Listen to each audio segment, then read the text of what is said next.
এক রাজা মেলা থেকে এক ঈগল কিনে আনলেন, কিন্তু রাজসভায় আনার পর দেখা গেল ঈগলটি উড়তে পারছে না। রাজা তাঁর রাজ্যের সেরা পক্ষী বিশারদকে ডেকে পাঠালেন। বললেন, তুমি পাখিটিকে উড়তে শেখাও।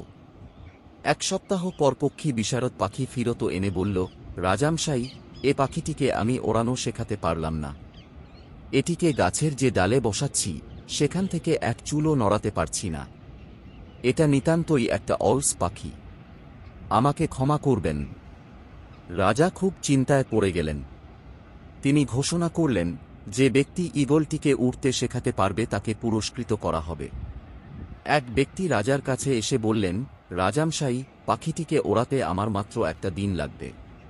আমাকে একদিন সময় দিন, আমি পাখিটাকে ওড়ানো শিখিয়ে দিচ্ছি। একদিন পর দেখা গেল সত্যি সত্যি পাখিটা উড়ছে। রাজামশাই অবাক হয়ে জানতে চাইলেন, এটা কিভাবে সম্ভব হল। ওই ব্যক্তি বললেন, রাজামশাই, পাখিটা হলো ঈগল, আর ঈগল পাখি উড়তে পারে না, এটা হতেই পারে না। প্রথমে আমি পরীক্ষা করে দেখলাম পাখিটা অসুস্থ কিনা।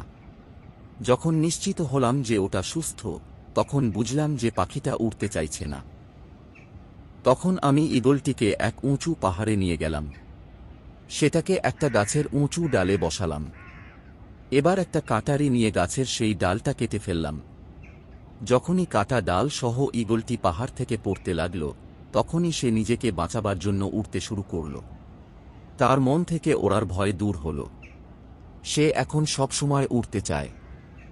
এই কথা শুনে রাজা খুব খুশি হলেন এবং তাকে পুরস্কৃত করলেন। এই গল্প থেকে আমরা কি শিক্ষা পেলাম?